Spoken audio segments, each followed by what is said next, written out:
Good evening. It's 5:05 and we'll start. Welcome to the hybrid in-person and virtual meeting for the Committee of Adjustment for the Township of Central Frontenac. Members of the public may join in person or virtually.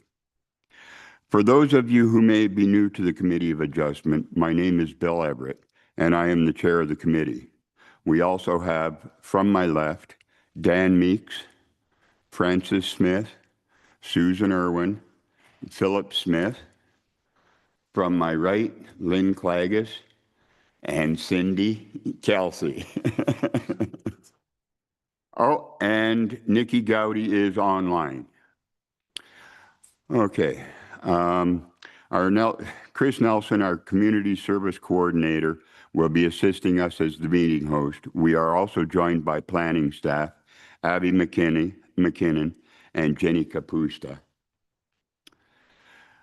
The format of the meeting will follow the agenda posted online. Staff have prepared a presentation to follow along with during the meeting. This will be shown on the screen. For each application with a public hearing, we will follow this format. I, as the chair, will introduce the file so that everyone knows where we are on the agenda. The planner will provide an overview of the application.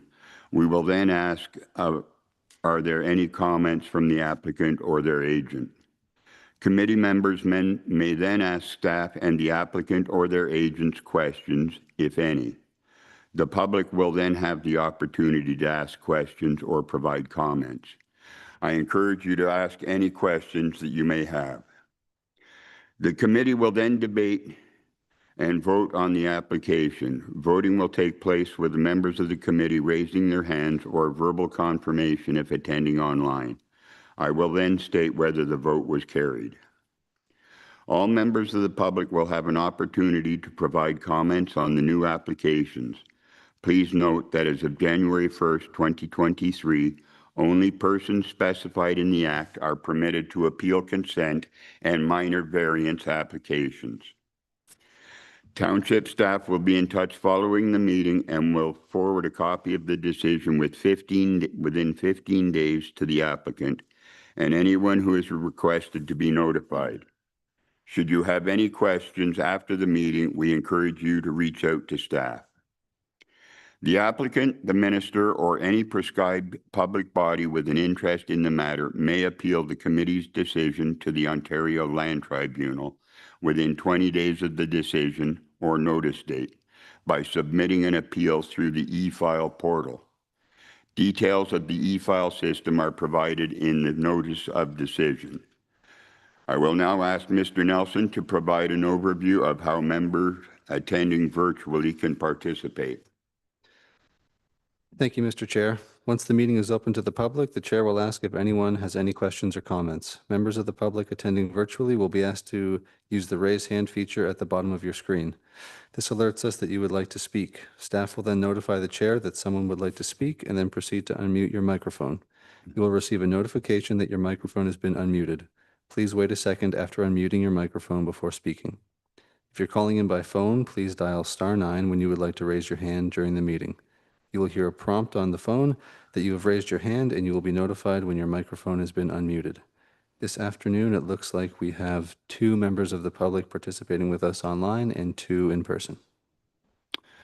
In the unlikely account that we have connection issues and the meeting cannot be restored within 15 minutes, the meeting will be postponed and staff will be in touch with each applicant. A notice will also be posted on the township social media letting you know. Okay. Moved by Francis Smith, seconded by Susan Irwin, approval of the agenda, that the agenda of 10 June 2025 be adopted as presented. Are there any amendments? No, there is not. All those in favor? Carried. Is there any disclosure of pecuniary interest or general nature thereof? Seeing we will note none. Approval of the minutes. Minutes of 10 June 2025, moved by Dan Meeks, seconded by Philip Smith, that the minutes of April 22nd, 2025 be adopted as presented. Are there any amendments? No, there is not. All those in favor? Carried. Are there any deferred items? No, there is not. Are there any applications for consent? No, there is not. And applications for minor variance? Application 2025-004 Douglas. Ms. Kapusta, if you would. Thank you, Mr. Chair. Here you can see on the screen the slideshow I have. So this is an application to permit the development of an undersized lot of record. So this lot already exists. However, it doesn't meet the minimum lot area of 1,950 square meters for development. The bylaw does have permissions for these types of small lots, provided they are at least that size and can meet setbacks. So because this is under that size, and minor variance does have to be done. So this property, we've been working with the applicant for quite a while now to ensure that all appropriate setbacks and studies and things like that got done. So here on the screen, you can see there's a yellow triangle in the top portion of the lot. That is the portion of the property that meets all zoning setbacks. So that's a 97.5 square meter triangle. And that meets front yard, side yard, water body, all of that for the main building. So the dwelling is proposed to be 105 square meters, including any attached decks, and will meet that minimum 30-meter setback from Long Lake. The identified area was done with a surveyor, so we do have accurate measurements and dimensions and determined we are able to do that. The septic is going to be located on the property to the rear of that yellow triangle. I'd like to say north and south and west. I'm really bad at that. We'll say to the left and above the yellow triangle based on the picture. So again, meeting the setbacks, meeting the minimum setback to property lines of 3 meters under the building code. One of the concerns of this property, in addition to the smaller size of it, is if anyone knows Long Lake, the shorelines are fairly steep. This is one of the smaller properties that you would access off the lane, similar to where you'd get to the public beach at the end of Long Lake. And so when circulated for review to Conservation Authority, a slope stability report was requested to be submitted to ensure that excavating, developing in this area, even at that 30-meter setback, wouldn't cause any negative impacts on the slope because it is fairly steep down to the water. So the applicant completed that, and it was reviewed by Rideau Valley Conservation Authority. So they had a technical review of that slope stability because of under the natural hazards purview. And comments from March 14th of this year stated no objections to the application as submitted based on the review of the slope stability report. They did note a permit is required from our VCA because the dwelling's within 15 meters of that top of slope. But again, the review of the technical report stated that it should be sufficiently able to be secured and not cause any slope hazards. They did note that that permit for them will need to include information for lot grading, drainage, and cross sections of the soil profile, which my understanding was in the slope stability report already. So it's just reiterating that for their permit. Again, there's a suitable septic location at the rear of this lot outside the 30-meter setback from the lake. There were public comments as a result of the circulation. The immediate neighbor had some questions and concerns, including erosion potential, septic design and location, amount of usable land on the property, impact on Island View Lane, both during construction and future parking and lot servicing. More details can be found in the planning report, but I'll kind of summarize. Again, the erosion potential, again, similar to our VCA's concerns, the steep slope. So that was looked at from the natural hazards, the septic design and location. Again, that was more just questions on exactly where on the lot that was going to be located. The amount of usable land, again, we did have a survey sketch done showing where that can be and that it could accommodate what was proposed. There's some questions with relation to parking area and accessing. It's the opinion of planning staff that if the building is constructed within the area identified as the building envelope, there's more than sufficient parking space between the rear of the building and the rear of the property line because there's a 7-meter separation there. So you should be more than sufficient parking to accommodate those in the dwelling. Again, Island View Lane is a private lane, so there's definitely potential for some neighbor issues, but it's the opinion of planning staff, there's sufficient area on the property to accommodate all the uses proposed. The other question was related to hydro servicing. That is outside of our purview. I assume there will be electricity of some sort, but how that gets there is up to Hydro One, and is not really something of control of this committee. As a result of everything received and reviewed, planning staff are recommending approval of the application as submitted, subject to any other public comments or concerns raised during this public meeting. Thank you. Thank you. Is the applicant or their agent online or in person? Do you have any comments or questions you'd like? Are there any questions or comments from the committee? Mr. Smith? Thank you. I just have one question, and it's around the Island View Lane. Is this at like the end of the lane? Because the survey looks like it's at the end of the lane, so I'm not sure what Yes, impact this it's is going to have on the laneway. Yeah, this is the lot located right at the very end. If you've been down there, there's the farm property with the barn, and it butts right up to that. So it's, yeah, there is no actual frontage. It's just it runs into it and ends there. Thank you. Are there any more questions from the committee? Mr. Meeks? Thanks, Bill. My question is how far the septic system is to the stream that runs into the lake. It's 30 meters from the water, but there's no mention of the stream. Also, there's no mention of how the property would be serviced for water either, and where it would sit on that plot plan, and how far the setbacks are from each area to the abutting property and the back of the property, the right of way. Excellent question. The septic is designed to be at least 3 meters from all property lines. That's the building code minimum. So it would have to meet that. With regards to the stream, there wasn't concerns raised on that I was aware. That's a good question. I'm not sure exactly where on the property the stream is. It wasn't, there was nothing mapped on our service that indicated that there was a water body or water course that ran through, and there was no concerns raised by Conservation Authority. So I would go on that basis that it wasn't something that requires a setback, because not all water courses do. It depends on the size and the flow of them. And with that, we would rely on the Conservation Authority to note if there's any special setbacks required when it's not a mapped feature that we have.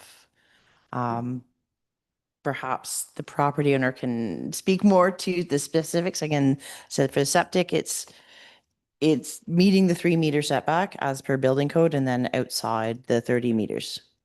It meets the 3 meter setback to the property line, but it doesn't say how far it is to the stream. It does show a picture of the stream in the photos that we did get in the package. And it is a fair amount stream, and I can see the runoff would be fairly advanced in heavy storm or spring of the year. And I'd be concerned about the water. I've just Let's take measured to- that distance from our GIS software, and it's over 30 meters away from that stream. It's over 30 meters Yeah, away. correct. And where does the water come from? Is the other question. There's no, The intention is to draw from the lake, I believe. Yes. I'm like, it doesn't show anything on the plot plan where there's a well or anything like that, I guess. yes. And the location of wells is a provincial regulation. So we don't generally control where the water or wells are drilled. Because it's a waterfront property, there is an option to get servicing from the lake. And that's something that the building department would determine.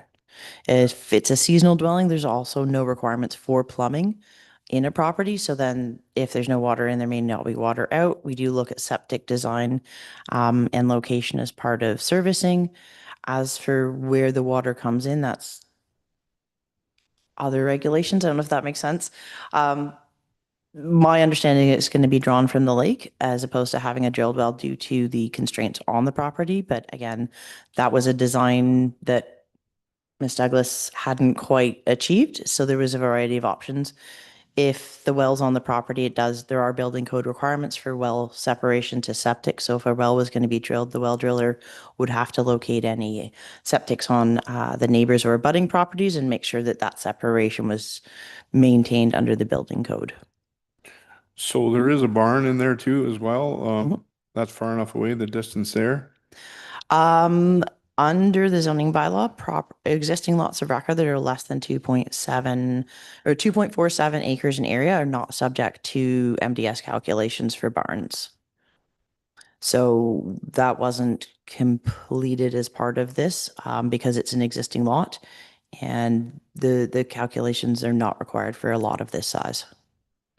And I did take a drive in there and it is very close there. I'm just concerned about the neighbors being so close there. There is no room to turn around or anything. And I just wondered what's gonna happen there, like as far as dump trucks and everything coming in and as far as the neighbors getting Yeah, absolutely. It's not a big area, no, for sure.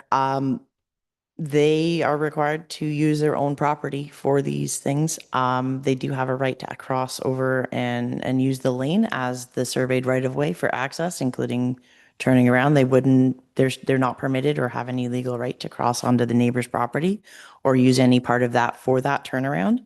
That's going to be something they'll have to ensure that they follow. But the same way if you're on a narrower public road, you do have that space to turn around and use in the road. You still can't go onto private property for that. one more. Yep, absolutely. That's why we're here. Um, um, shoot, now I forgot my question. I'll think about it in a minute. Just give me a minute. Go ahead. It's all right. I think we may have some similar questions from public. We'll see. Okay. Can always come back. That would be next. Is there anyone from the public that has concerns, questions, or comments?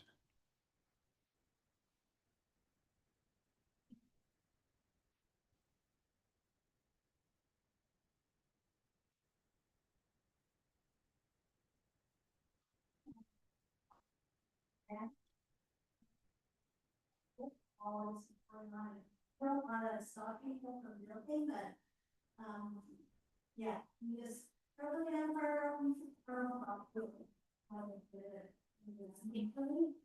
and that, an excavation is done and all this erosion is moved in, and I'm just wondering who's gonna monitor that, who's gonna be checking to make sure the internet properly. And I'm just concerned that the lake, the stream view, as Dan brought up, all of that stuff. Lots of neighbors we're all concerned about that. And the quality of our water and Long Lake is good shape. And, more density has potential to create more problems in that regard. And, yeah, this property is very slow. It slopes not just one way, it slopes multiple ways. So, I don't know. I'm not an expert. This isn't my field of work, so we have to trust the people that do this. And RECA seems to think everything's okay, and here's the report, they think everything's okay, but a lot of stuff is mitigating things. So hopefully contractors who eventually do build, hopefully they use best practices, ensure that things are done properly. So we just wanted to, in part, let each other know where we stand as far as things go, and we work hard on our properties, and I don't think we enjoy it. We don't want anything to, you know, happen. It's not gonna happen purposely, but even accidentally, so. And yeah, Dan's right, traffic and construction and all that. We don't need these big rigs backing into our property and, you know, creating damage and things like that. And it's tight, it's very tight.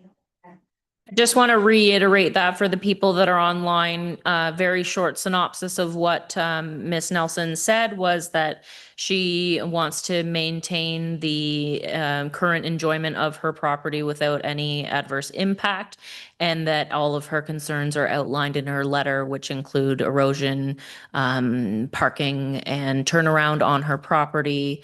As Dan mentioned about the stream, and that there's no impacts on the environment. Any more comments or questions? Yes, Mr. Meeks. Originally, when that lot was severed, would it have been severed for a trailer or a tent? Like, it, obviously it wasn't severed for the minimum lot size.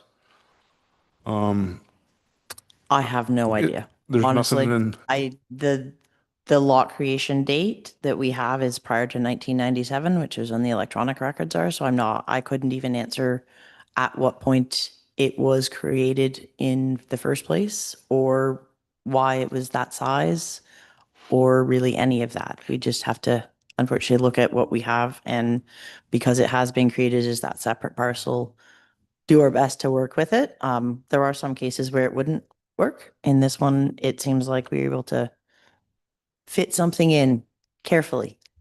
I just thought Yeah. maybe in the deed or something it would say that it's undersized lot, that it would be for a trailer or a tent Mhm. camping area or something like that, being so undersized. Yeah. Unfortunately, in this case, your guess is as good as mine as to how this got created at such a small size. Okay, we're all finished here now. I will read the motion. Application number 2025-004 Douglas. Moved by Francis Smith, seconded by Dan Meeks. That minor variance application number 2025-004 Douglas for concession 6, part lot 1, geographic township of Olden, Island View Lane, township of Central Frontenac, be approved for the construction of a 105 square meter or 1,130.2 square foot dwelling, and to allow for the installation of a septic system on a lot that does not meet the absolute minimum size. And that effect of the application is to permit a variance from section 4.28.5 of the zoning bylaw 2011-52 as amended to allow the development. And further, that the Secretary Treasurer shall issue the notice of decision in accordance with the requirements of the Planning Act, including providing the notice of decision to the applicant, any person or public body that made a written request to be notified, and any other person or public body prescribed. All those in favor?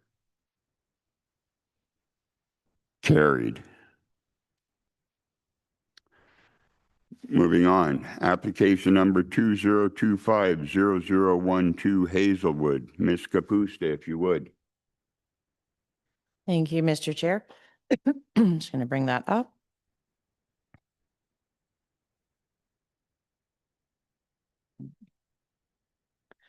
Okay, so you can see here on the screen the image.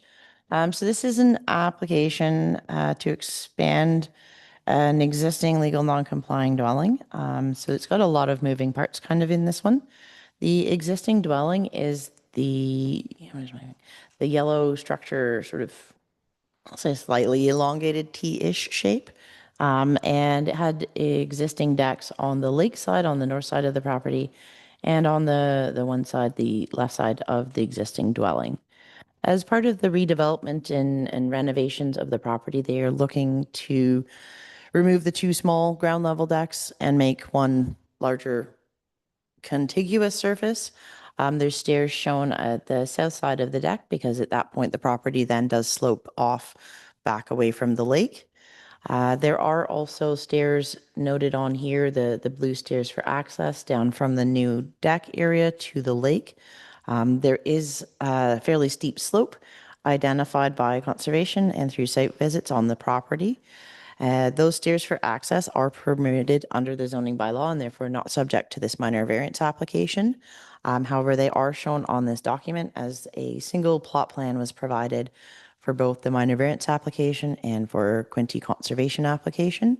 The stairs and those ramps do require permitting from Quinte.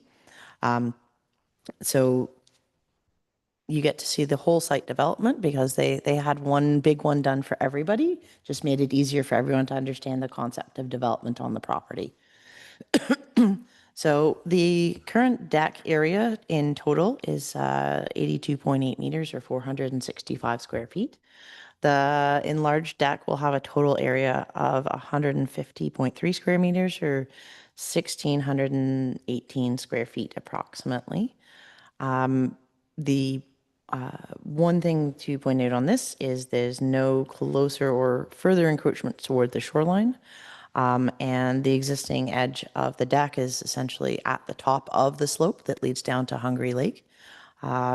Especially important to do proper reviews as Hungry Lake is designated as an at-capacity lake trout lake, is located in an area of natural and scientific interest. And the EP zone at the rear of the property is a large unevaluated wetland. So there's quite a few constraints, and the property owners worked extensively to come up with the septic design for this. They wanted to make that more appropriately sized for the property. It wasn't sized properly, so they were looking at some of that. So they've done a lot of work to come up with this and try and work to get the decks fit in without causing any negative impacts. So Quinte Conservation did review this application and conducted a site visit as well.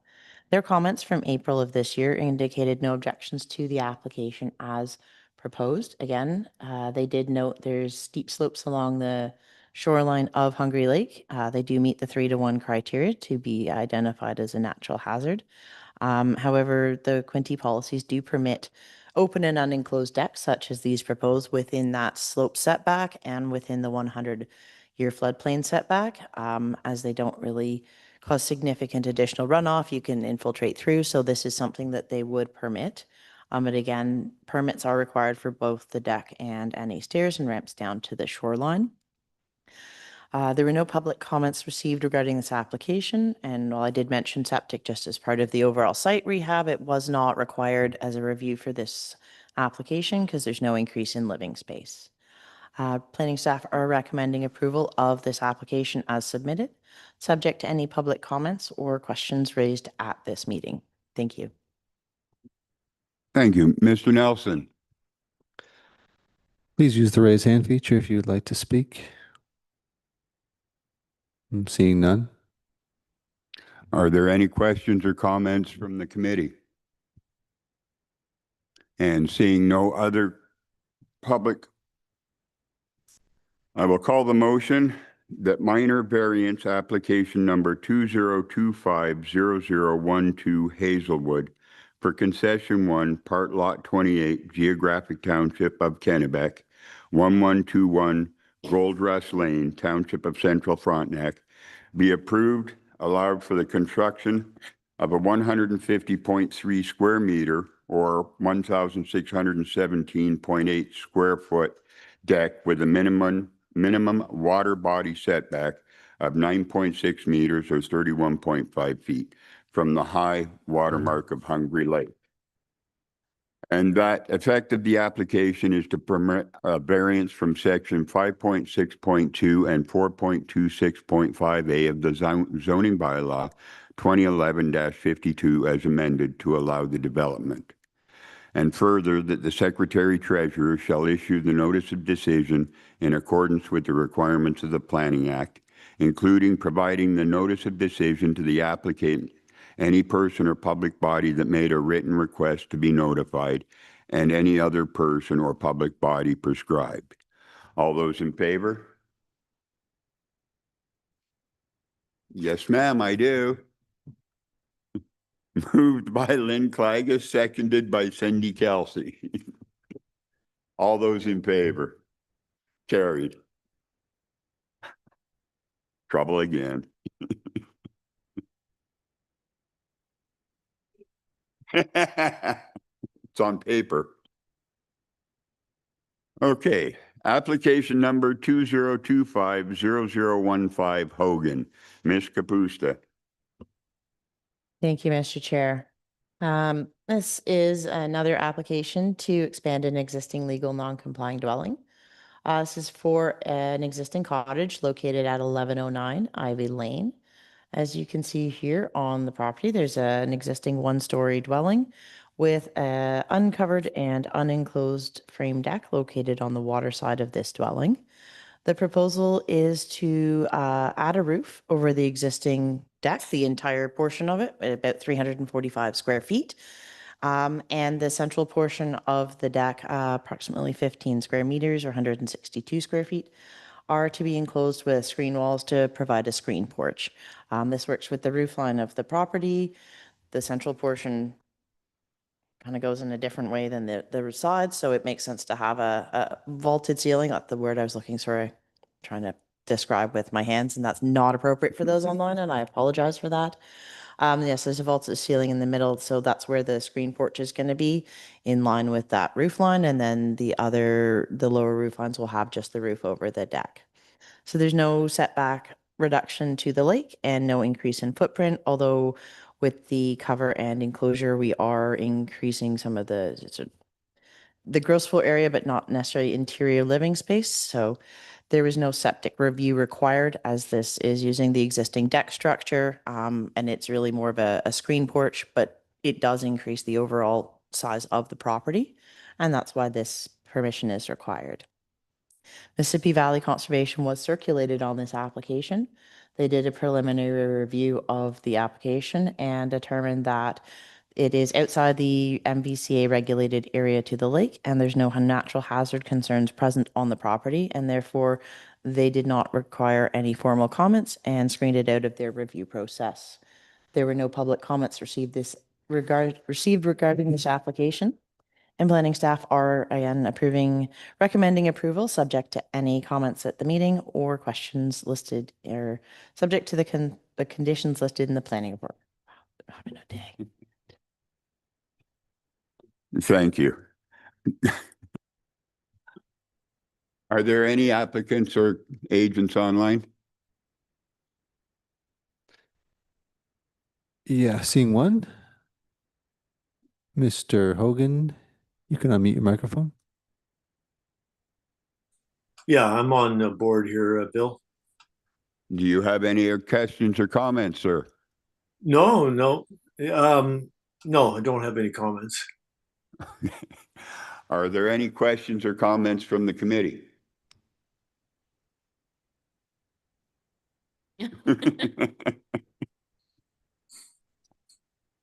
Are there any members of the public online, Mr. Nelson? No. Okay.